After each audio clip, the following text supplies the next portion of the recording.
Hello everyone. I hope you enjoy listening to the story. My name is Helen Brooks. I am 39 years old. My husband's son shoved a hospital debt worth $900, USD in front of me 3 hours after he died.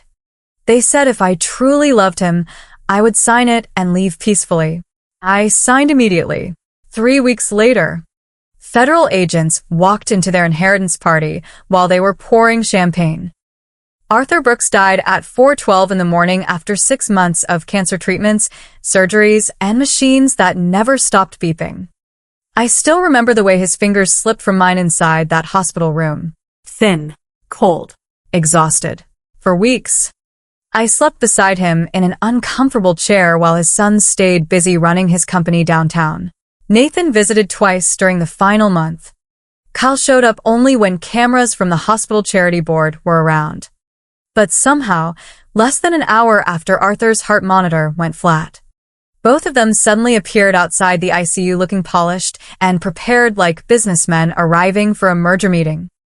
I had not even changed out of the sweater stained with Arthur's medication when Nathan guided me into a private consultation room near the billing department. The fluorescent lights buzzed overhead while rain slammed against the hospital windows. My entire body felt numb. Kyle closed the door behind us and dropped a thick folder onto the table. "We need to settle some things quickly," Nathan said calmly. Loosening his expensive tie like this was another routine corporate discussion. Dad would not want legal conflict after his death. I stared at him without understanding. Grief made every sentence sound distant, like voices underwater. Kyle slid the paperwork closer to me. "The hospital expenses exceeded insurance coverage," he explained. "There is approximately $900,000 US remaining in treatment liabilities." My throat tightened instantly. Arthur's treatments had been brutal, but he always told me everything was handled financially. Nathan folded his hands together and gave me the same fake sympathetic expression I had seen him use on investors. "If you sign the transfer agreement, the debt becomes your responsibility personally.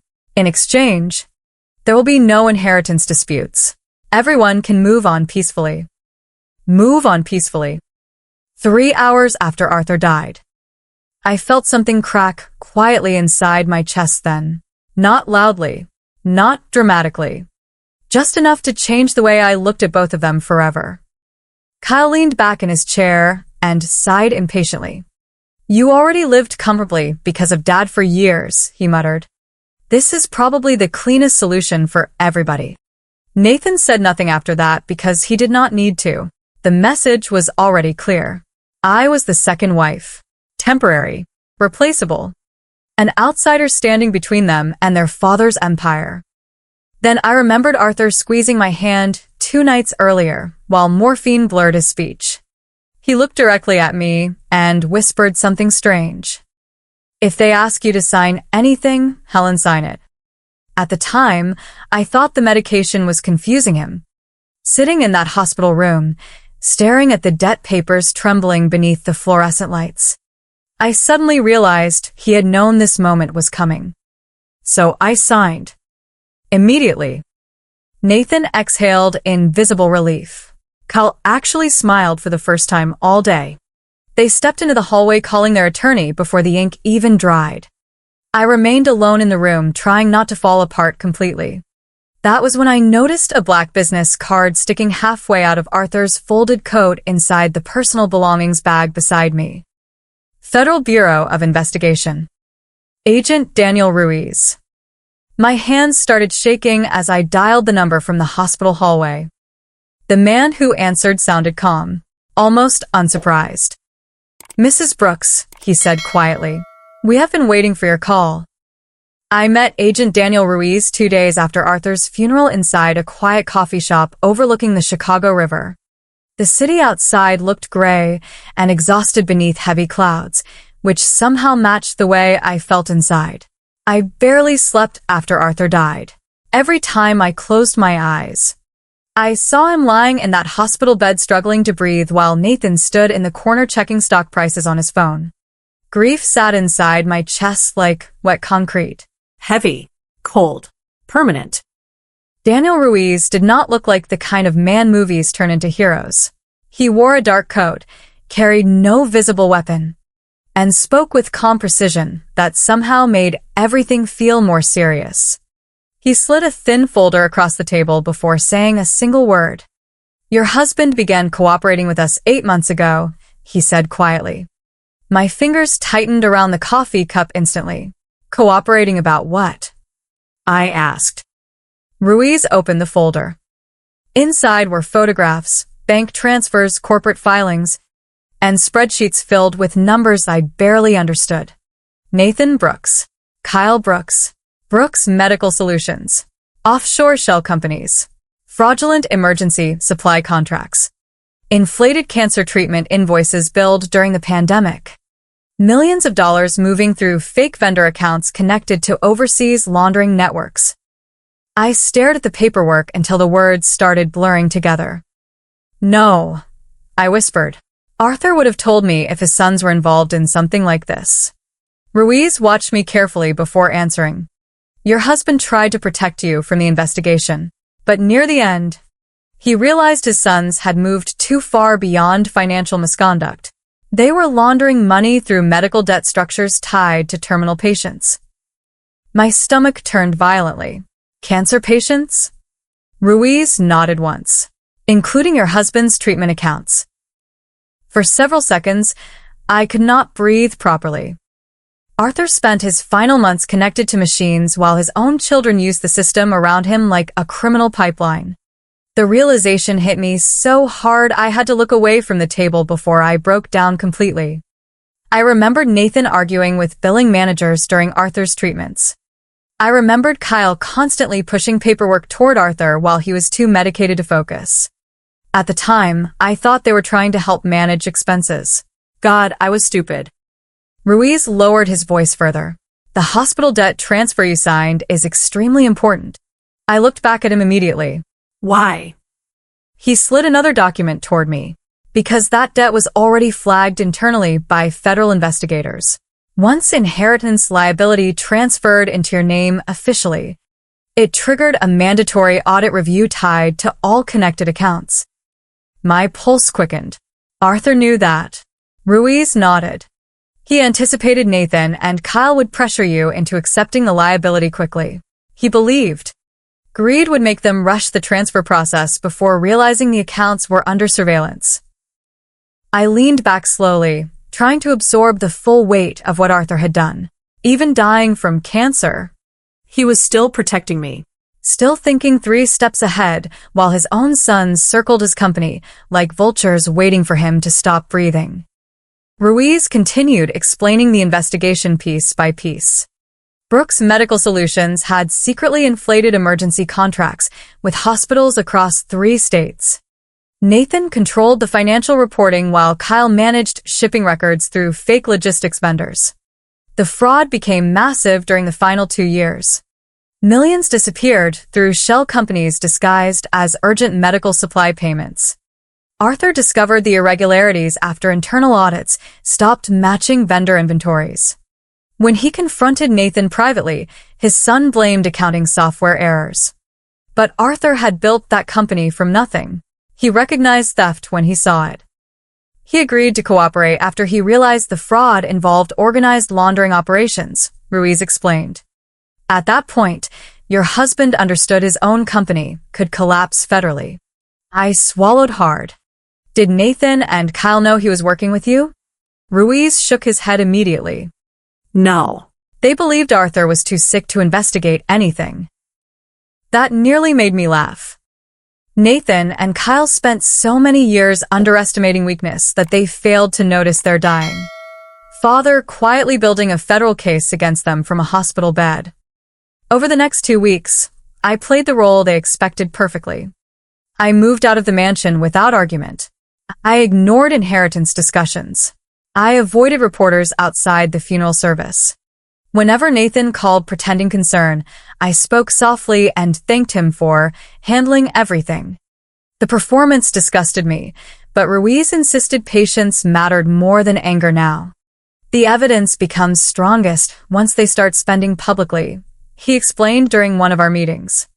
We need visible transfers, luxury purchases, celebratory behavior that establishes intent and movement of potentially seized assets. Nathan and Kyle practically handed the FBI everything they needed. 3 days after probate filings began, Nathan purchased a black Bentley worth almost $300,000. Kyle posted photos online from a rooftop bar holding bottles of champagne beside captions about new beginnings.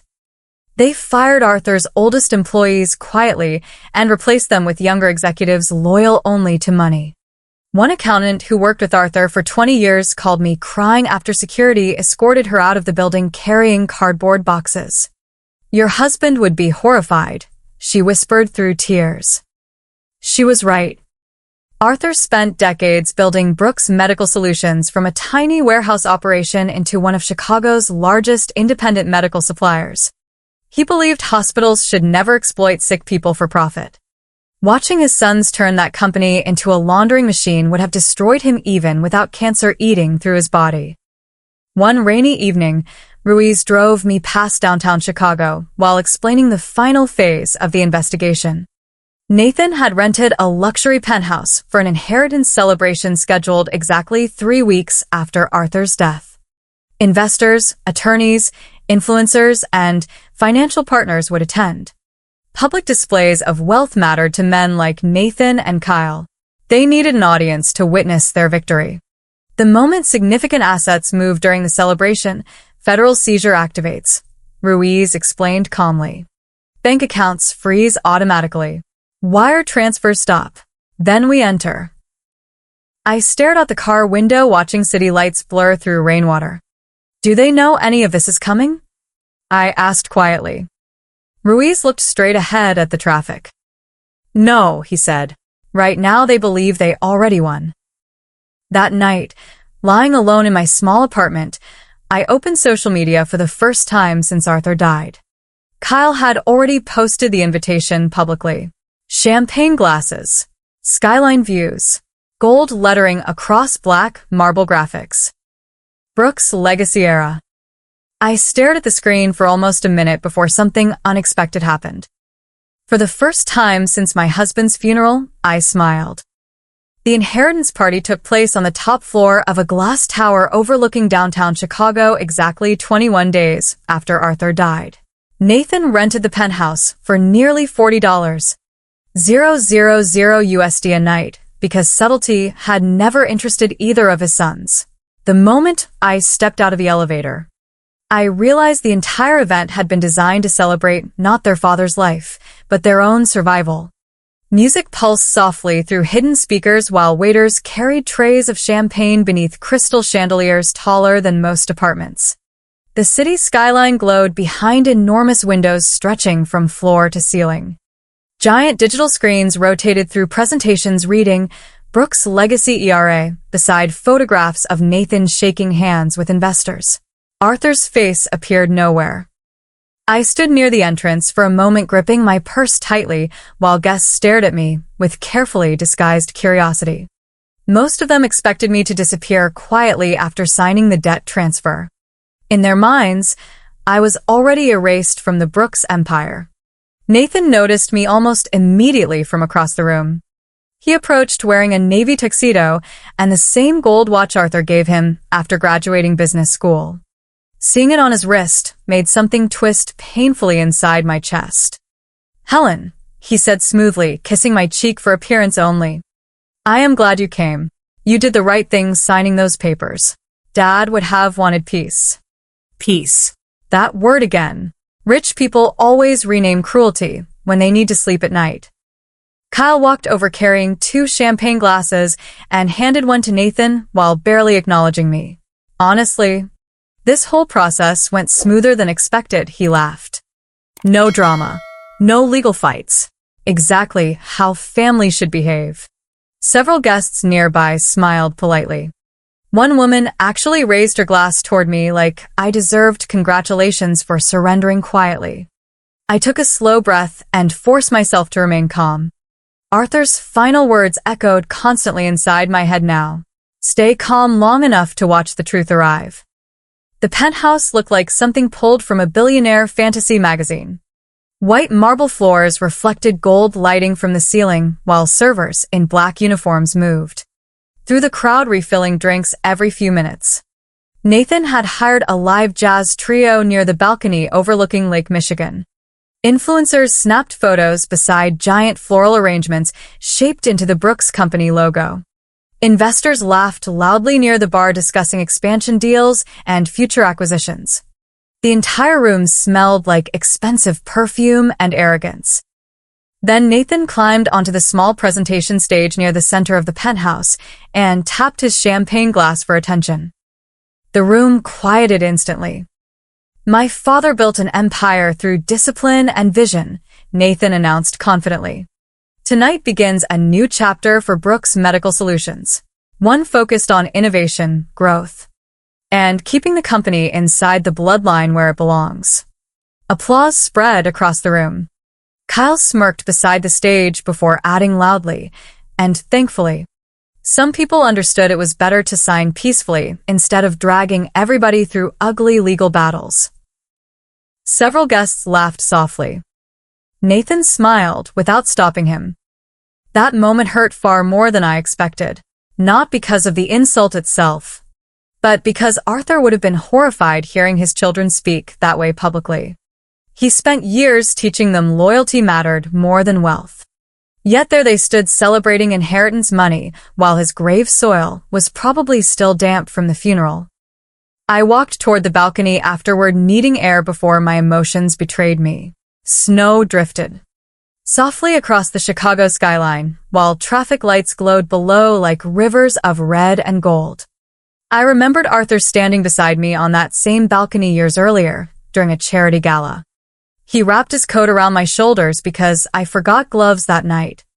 "This city makes people hard if you let it," he once told me quietly. "Promise me we never become those people." I closed my eyes briefly, fighting the sudden burn behind them. Then my phone vibrated. One message from Agent Ruiz. "We are in position." I slipped the phone back into my purse carefully while trying not to react. Across the room, Nathan laughed with investors beside a champagne tower taller than the servers carrying trays around it. Kyle stood near the bar showing somebody photographs of a yacht he planned to purchase in Miami. Neither of them noticed anything unusual yet, but the cracks had already started forming. 10 minutes later, one of Nathan's financial partners hurried toward him holding a phone against his chest. At first, Nathan looked annoyed more than concerned. Probably another transfer issue or delayed payment. But as the man whispered into his ear, Nathan's expression changed instantly. His smile vanished. "What do you mean unavailable?" he snapped quietly. Nearby conversation slowed as people noticed tension building around the center of the room. Kyle walked over immediately. "What happened?"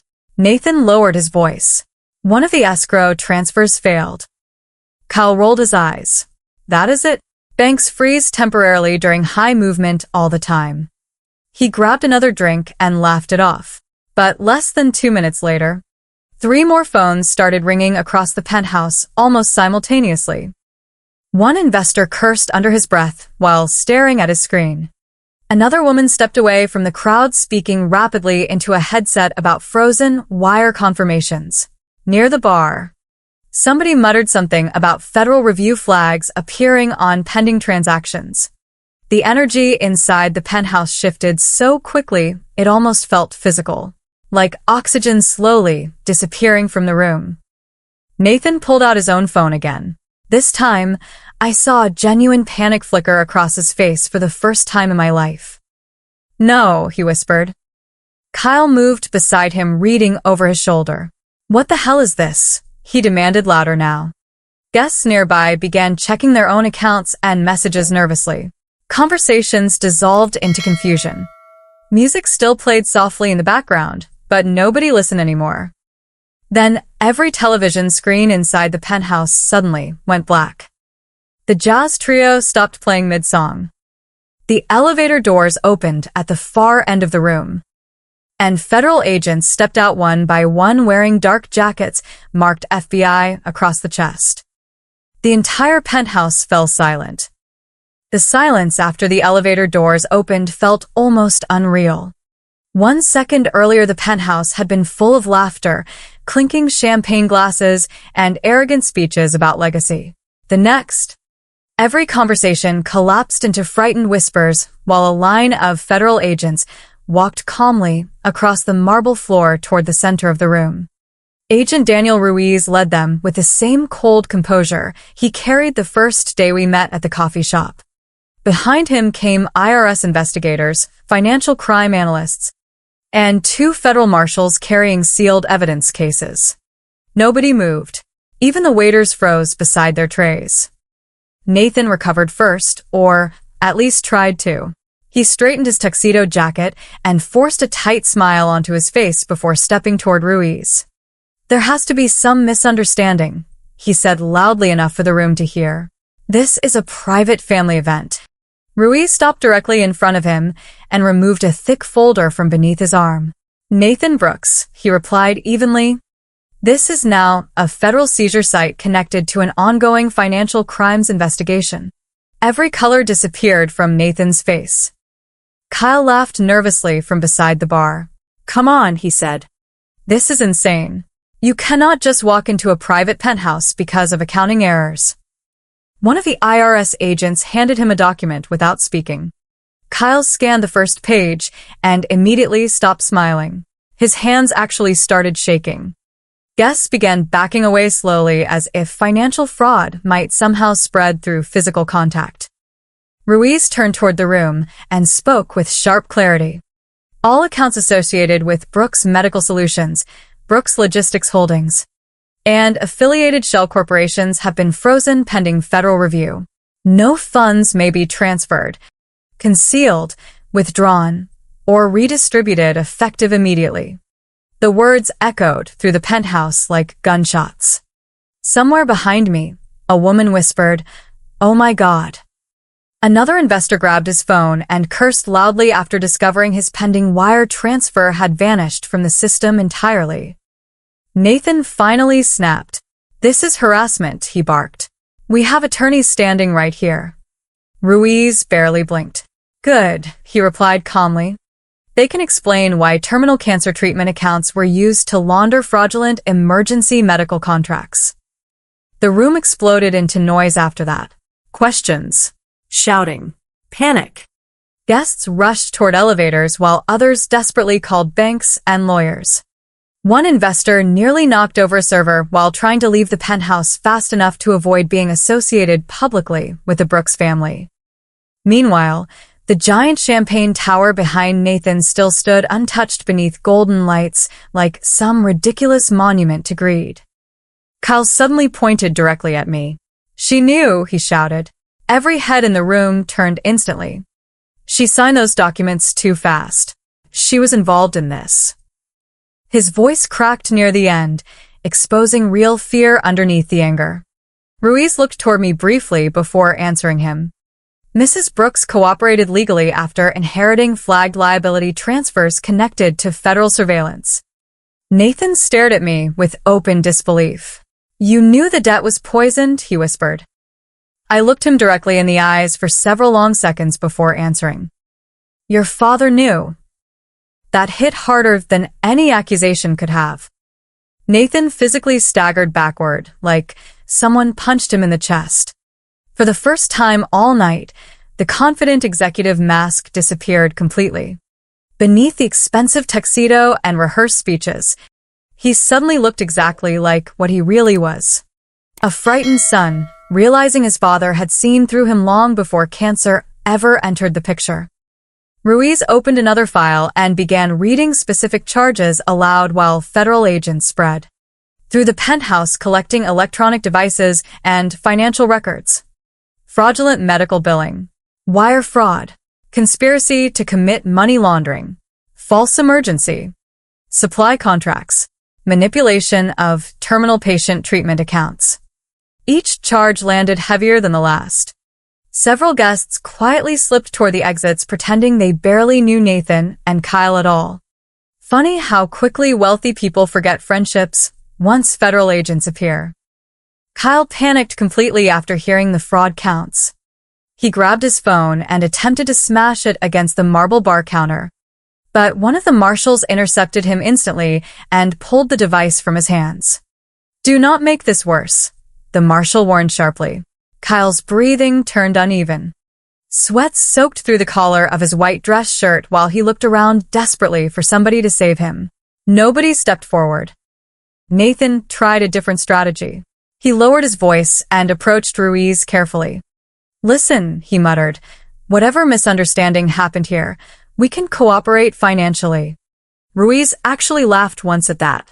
Not loudly, just enough to humiliate him. "Mr. Brooks," he said quietly, "you attempted to launder money through cancer patients while your father was dying in the same hospital system. There is no financial conversation left." The penthouse televisions suddenly flickered back to life behind them, displaying frozen account. Notifications from multiple banking institutions connected to Brooks Medical Solutions. Red warning banners spread across the screens one after another. Account restricted. Federal hold. Transfer denied. The room glowed crimson from reflected warning messages while panicked guests rushed for the elevators. It looked less like a celebration now and more like a sinking ship filled with people trying to escape before the water reached them. Then Ruiz delivered the final blow. All inherited assets connected to Brooks Medical Solutions are now subject to federal forfeiture pending criminal prosecution. At that exact moment, one terrified investor accidentally crashed into the massive champagne tower near the stage. Crystal glasses shattered violently across the marble floor while champagne exploded everywhere in glittering waves. The sound echoed through the silent penthouse like a gunshot. Nobody moved afterward. Guests simply stared at the wreckage while golden liquid spread across the floor around Nathan's polished shoes. Honestly, the symbolism almost felt too perfect. Nathan looked down at the broken glass around him before lifting his eyes slowly toward me again. "Dad did this?" he asked weakly. I nodded once. "No," I answered softly. "You did this to yourselves the moment greed became more important than your father." For a second, I almost pitied him. Then I remembered Arthur barely able to breathe while Nathan argued with hospital accountants beside his bed. I remembered Kyle laughing about inheritance money before the funeral flowers even arrived. And just like that, whatever sympathy tried to appear inside me disappeared completely. Ruiz signaled toward the marshals. Federal agents began escorting Nathan and Kyle toward separate rooms for questioning while cameras from local media suddenly flooded the lobby downstairs after hearing police scanners mention financial crimes at the Brooks penthouse. The empire Arthur spent decades building collapsed publicly in less than 20 minutes. I slipped my coat on quietly and walked toward the balcony one last time before leaving. Snow drifted slowly beyond the glass while Chicago glowed cold and distant beneath the storm clouds. For a brief moment, I imagined Arthur standing beside me again with his tired smile and trembling hands. Even dying, he still protected me. Even dying, he still made sure the truth survived him. 6 months later, Brooks Medical Solutions no longer existed. Federal prosecutors dismantled the company piece by piece while forensic accountants uncovered years of hidden fraud buried beneath fake emergency contracts and manipulated hospital invoices. Nathan remained under federal indictment awaiting trial for money laundering and wire fraud. Every few weeks, another article appeared online describing new evidence against him. Kyle accepted a plea deal after investigators traced shell accounts directly to properties he secretly controlled overseas. The same men who once toasted themselves with champagne inside a luxury penthouse now entered federal buildings through side doors wearing wrinkled suits and expressions hollowed out by fear. I moved into a smaller home outside Chicago near the lake where the mornings felt quiet again. With a portion of clean assets federal investigators eventually released to me legally, I started the Arthur Brooks Cancer Support Foundation. We help families overwhelmed by medical debt and connect terminal patients with legal advocates before hospitals and corporations can exploit them financially. Every time I sit across from a frightened spouse clutching billing paperwork with shaking hands, I remember that awful hospital room where Nathan slid $900,000 of poison across the table and expected me to drown quietly beneath it. Sometimes people ask whether Arthur hated his sons by the end. The truth is more painful than hatred. Arthur loved Nathan and Kyle until his final breath. That was exactly why their betrayal destroyed him so deeply. Cancer weakened his body, but greed broke his heart. I saw it every night in the hospital when he stared silently at the ceiling after meetings with them. He already knew what they were becoming long before the FBI investigation started. And even while dying, he still tried to protect them from themselves. They simply chose money over mercy one too many times. The strangest part is this. Nathan and Kyle truly believed I was weak because I signed those papers immediately. They mistook calmness for surrender. They saw grief and assumed they could weaponize it. But greed has a way of making intelligent people careless. It blinds them. It convinces them they already won before the game even ends. In the end, the hospital debt they forced me to sign became the same document that triggered the federal seizure, destroying their entire empire. They literally signed their own sentence through arrogance. Arthur once told me something during our first year of marriage that I never fully understood until now. He said, "Money does not ruin people, Helen. It reveals who they were when nobody was looking." I think about that constantly these days. So tell me honestly, if your dying spouse looked you in the eyes and whispered, "Sign whatever they give you," would you trust them enough to do it? Or would fear make you fight back and destroy the only plan keeping you safe? And if your own family betrayed you for money, would you still believe blood matters more than character? Sometimes the most dangerous people are not strangers. They are the ones sitting beside you at the hospital pretending to care while secretly counting what they will gain after you are gone. Nathan and Kyle believed money would protect them from consequences. Instead, their greed exposed everything they tried to hide. In the end, the same papers they forced me to sign became the evidence that destroyed their empire. Arthur lost his battle with cancer, but he made sure the truth survived him. If this story shocked you, made you angry, or reminded you of someone in your own life, make sure to like this video and subscribe for more powerful family drama stories filled with betrayal, revenge, and emotional justice. And I really want to hear your opinion. If you were sitting in that hospital room, would you have signed the papers like I did?